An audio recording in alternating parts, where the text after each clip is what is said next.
என் பெயர் ரீனா. எனக்கு 22 வயதாகிறது. ஒரு மிகப்பெரிய மற்றும் வசதியான குடும்பத்தில் எனக்கு திருமணம் நடந்துள்ளது. என் கணவர் பெயர் ரோஹன். எங்கள் திருமணம் மிகவும் ஆடம்பரமாக நடந்தது. எங்கும் மகிழ்ச்சி பொங்கிக் கொண்டிருந்தது. வண்ணமயமான விளக்குகள், விதவிதமான இனிப்புகள் மற்றும் உறவினர்களின் கூட்டம் என அனைத்தும் நான் ஏதோ ஒரு தேவதை கதைக்குள் வந்துவிட்டது போன்ற உணர்வை தந்தது. ஆனால் இந்த அழகு நீண்ட நாட்கள் நீடிக்கவில்லை. திருமணம் முடிந்த சில நாட்களிலேயே ரோஹன் தனது வேலைக்காக வெளிநாடு செல்ல வேண்டி இருந்தது. அன்று அவர் விமான நிலையத்தில் என்னிடம் விடைபெற்று சென்றபோது என் இதயத்தில் ஒரு விசித்திரமான வெற்றிடத்தை விட்டு சென்றார். இப்போது நான் இந்த பெரிய வீட்டில் தனியாக இருக்கிறேன். இந்த வீடு மிகவும் ஆடம்பரமானது. பெரிய அறைகள், விலை உயர்ந்த பொருட்கள் மற்றும் வேலைக்காரர்கள் என அனைத்தும் இங்கே உண்டு. ஆனால் என்னை பொறுத்தவரை இவை அனைத்தும் வீண். ஏனெனில் என் இதயம் வெறுமையாக இருக்கிறது. ரோஹன் வெளிநாட்டில் தன் வேலையில் மும்மரமாக இருக்கிறார். அவர் போன் செய்கிறார். ஆனால் அவருடைய பேச்சில் எனக்கு தேவையான அன்பு இருப்பதில்லை. திருமணமான ஒரு பெண்ணாக என் மனதில் நிறைய ஆசைகள் உள்ளன. அன்பு, துணை மற்றும் ஒரு கணவன் தன் மனைவிக்கு கொடுக்கும் எல்லாம் வேண்டும். ஆனால் ரோஹன் இல்லாமல் இவை அனைத்தும் குறையாகவே இருக்கின்றன. நான் ஒவ்வொரு இரவும் என் அறையில் தனியாகவே உறங்குகிறேன். நான் என் வாழ்க்கையில் தனியாக இருந்த ஒரு நாளில் என் கொழுந்தன் முத்து எங்கள் வீட்டிற்கு தங்க வந்தான். முத்துக்கு 25 வயதாகிறது. அவன் ரோஹனின் தம்பி. அவன் சமீபத்தில் தான் தனது படிப்பை முடித்துவிட்டு வீட்டிற்கு திரும்பியிருந்தான். முத்து மிகவும் கலகலப்பான மற்றும் நல்ல பையன். அவனது சிரிப்பும் பேச்சும் வீட்டிற்கு ஒரு புதிய பொலிவை தந்தன. முதலில் நான் அவனை பெரிதாக கவனிக்கவில்லை. எப்படியும் அவன் என் கொழுந்தன். என் மனதில் எந்த தவறான எண்ணமும் இருக்கவில்லை. ஆனால் மெல்ல மெல்ல என் கண்கள் அவனை பார்க்க தொடங்கின. ஒருவேளை என் கவலை என்னை அவனை நோக்கி செல்ல வைத்திருக்கலாம். முத்து மிகவும் அழகானவன். அவனது ஆழமான கண்களிலும் புன்னகையிலும் ஒரு விசித்திரமான மாயம் இருந்தது. அவன் என்னிடம் பேசும்போது அவனுடைய குரல் என் காதுகளில் இனிமையாக இருக்கும். ஆரம்பத்தில் எங்கள் பேச்சுக்கள் சாதாரணமாகவே இருந்தன. வீட்டின் நிலவரம், வானிலை மற்றும் சில நேரங்களில் ரோஹனை பற்றிய பேச்சுக்கள். ஆனால் காலம் செல்ல செல்ல எங்கள் உரையாடல்களில் ஒரு ஆழம் வர தொடங்கியது. முத்துவும் என்னிடம் பேசுவதில் வசதியாக இருப்பதை நான் கவனித்தேன். பல நேரங்களில் நாங்கள் இருவரும் அமைதியாக அமர்ந்திருப்போம். ஆனால் எங்கள் கண்கள் ஒருவருக்கொருவர் நிறைய விஷயங்களை பேசிக்கொள்ளும். இந்த சொல்லப்படாத அன்பு எனக்கு புதியதாகவும் என் இதயத்திற்கு நிம்மதி அளிப்பதாகவும் இருந்தது. ஒரு நாள் நான் ஏன் முத்துவை என் பக்கம் கொண்டு வரக்கூடாது என்று யோசித்தேன். இது தவறு என்று எனக்கு தெரியும். நான் ரோஹனின் மனைவி, முத்து என் கொழுந்தன். ஆனால் எனக்குள் இருந்த கவலை எவ்வளவு அதிகமாக இருந்ததென்றால் என்னால் சொல்ல முடியவில்லை. நான் முத்துவிடம் அன்பாக பேச வேண்டும் என்றும் அவனை என் காதல் வலையில் சிக்க வைக்க வேண்டும் என்றும் முடிவு செய்தேன். ஒரு நாள் மாலை நேரம் வீட்டில் யாரும் இல்லாத போது நான் ஒரு அழகான சேலையை அணிந்தேன். அந்த சேலை என்னை ரொம்ப அழகாக காட்டியது. நான் என் முகத்திற்கு லேசான மேக்கப் செய்தேன். பிறகு நான் முத்துவின் அறையை நோக்கி சென்றேன். அவன் தன் அறையில் புத்தகம் படித்து கொண்டிருந்தான். நான் கதவை மெதுவாக தட்டிவிட்டு உள்ளே சென்றேன். முத்து, என்ன செய்கிறாய் என்று புன்னகையுடன் கேட்டேன். அவன் என்னை பார்த்தான். அவனது கண்களில் ஒரு பிரகாசம் தெரிந்தது. சும்மா ஒரு புத்தகம் படித்து கொண்டிருக்கிறேன் அண்ணி என்று அவன் சிரித்து கொண்டு கூறினான். நான் அவன் அருகில் சென்று அமர்ந்தேன். அவன் தன் பார்வையை புத்தகத்திலேயே பதித்திருந்தான். நான் அவனிடம், இது என்ன புத்தகம் என்று கேட்டேன். இது ஒரு காதல் கதை என்று அவன் பதிலளித்தான். நான் லேசாக புன்னகைத்து கொண்டே, அப்படியா, காதல் கதை என்றால் உனக்கு பிடிக்குமா? காதலில் ஆர்வம் இருக்கிறதோ என்றேன். முத்து சற்று தயங்கிவிட்டு, ஆமாம் அண்ணி, காதல் என்பது எல்லோருக்கும் வருவதுதானே என்றான். நான் அவனது கண்களை நேராக பார்த்து, ஆமாம், காதல் எல்லோருக்கும் வரும். ஆனால் சில நேரங்களில் அந்த காதல் எல்லோருக்கும் கிடைப்பதில்லை என்றேன். முத்து நான் சொல்வதை புரிந்து கொண்டான். அவன் சொன்னான், அண்ணி, நீங்கள் மிகவும் அழகாக இருக்கிறீர்கள். உங்களை போன்ற ஒரு மனைவி கிடைக்க அண்ணன் மிகவும் கொடுத்து வைத்தவர் என்றான். நான் சோகமாக, அவர் கொடுத்து வைத்தவர்தான், ஆனால் அவர் இங்கே இல்லையே, நான் தனியாக அல்லவா இருக்கிறேன் என்றேன். முத்து நான் சொன்னதை கேட்டுவிட்டு, அண்ணி, நான் இருக்கிறேன் அல்லவா, நான் உங்களுக்கு துணையாக இருப்பேன் என்றான். நான் அவனது கையை பிடித்து கொண்டு, நீ மிகவும் நல்லவன் முத்து என்றேன். அந்த நொடியில் எங்களுக்குள் ஒரு காதல் உருவானது. முத்துவும் என்னை காதலிக்கிறான் என்று எனக்கு தோன்றியது. ஆனால் அவன் பயந்தான். ஒருவேளை இது தவறு என்று அவன் நினைத்திருக்கலாம். அன்று மாலை நாங்கள் ஒன்றாக சாப்பிட்டுவிட்டு ஒரு படம் பார்த்தோம். படத்தின் போது நான் வேண்டுமென்றே அவன் அருகில் அமர்ந்தேன். என் இதய துடிப்பு அதிகரித்தது. முத்துவும் என் அருகிலேயே அமர்ந்திருந்தான். படம் முடிந்த பிறகு நாங்கள் எங்களுடைய அறைகளுக்கு சென்றோம். ஆனால் அன்று இரவு என்னால் தூங்க முடியவில்லை. என் மனதில் முத்துவின் நினைவே மீண்டும் மீண்டும் வந்து கொண்டிருந்தது. இந்த காதல் அடுத்த கட்டத்திற்கு செல்ல வேண்டும் என்று நான் விரும்பினேன். ஆனால் எல்லாம் பாழாகிவிடுமோ என்ற பயமும் இருந்தது. அடுத்த நாள் நான் மீண்டும் முயற்சி செய்தேன். நான் முத்துவின் அறைக்கு சென்று சொன்னேன், முத்து, இன்று நான் உனக்கு ஒரு சர்ப்ரைஸ் கொடுக்க விரும்புகிறேன் என்றேன். அவன் ஆர்வத்துடன், என்ன சர்ப்ரைஸ் அண்ணி என்று கேட்டான். நான் சொன்னேன், உனக்காக நான் ஒரு விசேஷமான டின்னர் தயார் செய்திருக்கிறேன் என்றேன். முத்து புன்னகைத்து கொண்டே, அண்ணி, இது மிகவும் நன்றாக இருக்கிறதே என்றான். அன்று இரவு நான் டைனிங் டேபிளை அழகாக அலங்கரித்தேன். மெழுகுவர்த்திகளை ஏற்றி வைத்து மெல்லிய இசையை ஒலிக்க செய்தேன். முத்து வந்தபோது அவன் ஆச்சரியத்தில் உறைந்து போனான். அவன், அண்ணி, இது மிகவும் அழகாக இருக்கிறது என்றான். நான் சொன்னேன், இது எல்லாம் உனக்காகத்தான் முத்து என்றேன். பிறகு நாங்கள் ஒன்றாக அமர்ந்து சாப்பிட்டு கொண்டே பேசினோம். நான் வேண்டுமென்றே காதல் பேச்சுக்களை தொடங்கினேன். முத்து, உனக்கு ஏதேனும் காதலி இருக்கிறாளா என்று குறும்புடன் கேட்டேன். அவன் சிரித்து கொண்டே, இல்லை அண்ணி, இதுவரை யாரும் இல்லை என்றான். நான், அப்படியா? அப்படியானால் நீ இதுவரை யாரையும் காதலிக்கவில்லையா என்றேன். முத்து சொன்னான், காதலித்திருக்கிறேன், ஆனால் அது ஒருதலை காதல் என்றான். நான் அவனது கையை பிடித்துக்கொண்டு, பரவாயில்லை முத்து, காதல் என்பது அப்படிதான் என்றேன். உணவு முடிந்த பிறகு நாங்கள் சோஃபாவில் அமர்ந்தோம்.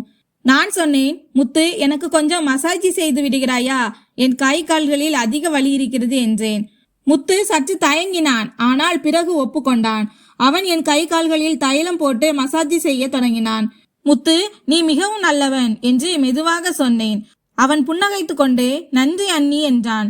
நான் அவனது கண்களை பார்த்தேன். ஆனால் அப்போதே முத்து சொன்னான், அண்ணி, இது தவறு, நீங்கள் என் அண்ணி என்றான். நான் சோகமாகி சொன்னேன், முத்து, எனக்கு தெரியும், ஆனால் நான் மிகவும் தனியாக இருக்கிறேன். எனக்கு உன்னுடைய உதவி தேவை என்றேன். அவன் சொன்னான், அண்ணி, நான் உங்களை புரிந்து கொள்கிறேன். ஆனால் இது சரியானது அல்ல. யாருக்காவது தெரிந்துவிட்டால் அது மிகவும் மோசமாகிவிடும். நான் அமைதியாகிவிட்டேன். அவன் சொல்வது சரிதான். ஆனால் என் இதயத்தின் வலி குறைந்த பாடில்லை. அன்று இரவு நான் என் அறைக்கு சென்று அழத் தொடங்கினேன். என் மீது எனக்கு கோபம் வந்தது. ஆனால் நான் என்ன செய்வேன்? அடுத்த சில நாட்கள் நான் முத்துவிடமிருந்து விலகியே இருந்தேன். எங்களுக்குள் எந்த தவறான புரிதலும் வரக்கூடாது என்று நினைத்தேன். ஆனால் என் இதயத்தில் அவன் மீது இன்னும் காதல் இருந்தது. ஒரு நாள் அவன் பூங்காவில் நடந்து கொண்டிருப்பதை பார்த்தேன். நான் மெதுவாக அவனுக்கு பின்னால் சென்று, முத்து, நான் உன்னிடம் ஒன்று சொல்ல வேண்டும் என்றேன். அவன், சொல்லுங்கள் அண்ணி என்றான். நான் தைரியத்தை வரவழைத்து கொண்டு சொன்னேன், முத்து, இது தவறு என்று எனக்கு தெரியும்.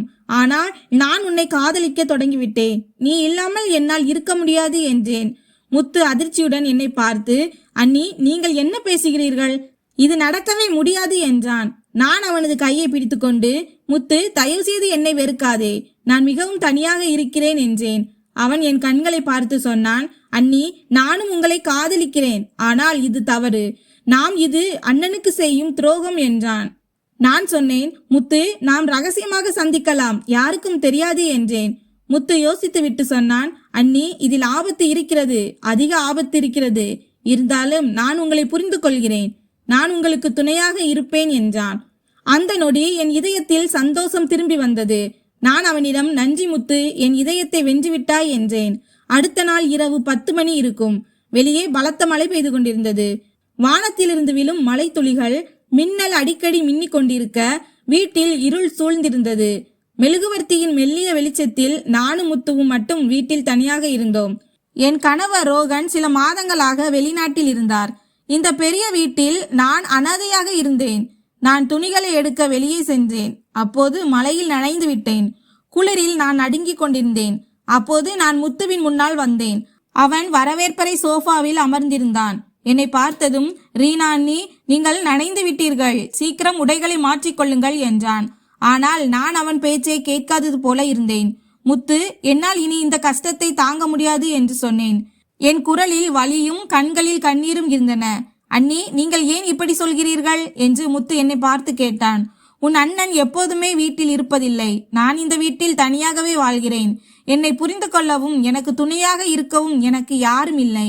நானும் ஒரு பெண்தானே முத்து, எனக்கும் இதயம் இருக்கிறது என்று கூறிவிட்டு நான் அழுதேன். அவன் அமைதியாக இருந்தான். நான் அவனை பார்த்து சொன்னேன், முத்து, எனக்கு நீ ஆறுதலாக என் வீட்டில் இருப்பாயா, உன் அண்ணன் வெளிநாட்டில் இருந்து வரும் வரை என்று கேட்டேன். அதற்கு முத்து, அண்ணி, இது தவறு, நீங்கள் என் அண்ணனின் மனைவி என்று அவன் சொன்னான். எனக்கு தெரியும், ஆனால் ரோகன் என்னை மறந்துவிட்டார். என்னால் இனி காத்திருக்க முடியாது என்று சொன்னேன். முத்து என் காதலை புரிந்து கொண்டான். அன்று இரவு நாங்கள் ஒருவரை ஒருவர் காதலிக்க ஆரம்பித்தோம். அந்த நாளுக்கு பிறகு பகல் நேரங்களில் நாங்கள் சாதாரணமாகவே இருந்தோம். ஆனால் சந்தர்ப்பம் கிடைக்கும் போதெல்லாம் நாங்கள் சந்தித்து கொண்டோம். முத்து என் மீது மிகுந்த அன்பு வைத்திருந்தான். எனக்காக சிறு சிறு விஷயங்களை செய்வான். சில நேரம் பூக்கள் கொண்டு வருவான், சில நேரம் எனக்கு பிடித்த கேக் வாங்கி வருவான். அவனுடைய அன்பு என் இதயத்திற்கு அமைதியை தந்தது. இது தவறு என்று எனக்கு தோன்றியது. ஆனால் முத்து எனக்கு வாழ புதிய நம்பிக்கையை தந்தான். நான் மிகவும் மகிழ்ச்சியாக இருந்தேன். சில நாட்கள் கழித்து ஒரு நாள் அதிகாலையில் எனக்கு வாந்தி வர தொடங்கியது. வயிறு வலிக்க ஆரம்பித்தது. முதலில் ஏதேனும் உணவு சாப்பிட்டது பிடிக்காமல் இருக்கும் என்று நினைத்தேன். ஆனால் இது அடிக்கடி நடந்தபோது எனக்கு சந்தேகம் வந்தது. நான் பரிசோதனை செய்து பார்த்தேன். உண்மை வெளிவந்தது. நான் இதை முத்துவினும் சொன்னபோது அவனும் பதற்றமடைந்தான். அண்ணி, இப்போது என்ன செய்வோம்? அண்ணனுக்கு தெரிந்தால் எல்லாம் முடிந்துவிடும் என்று அவன் சொன்னான். எனக்கும் தெரியவில்லை முத்து, நானும் பயப்படுகிறேன் என்று சொன்னபோது என் கைகள் நடுங்கின. இதை மறைத்து விடலாம் என்று நினைத்தோம். ஆனால் அது எளிதாக தெரியவில்லை.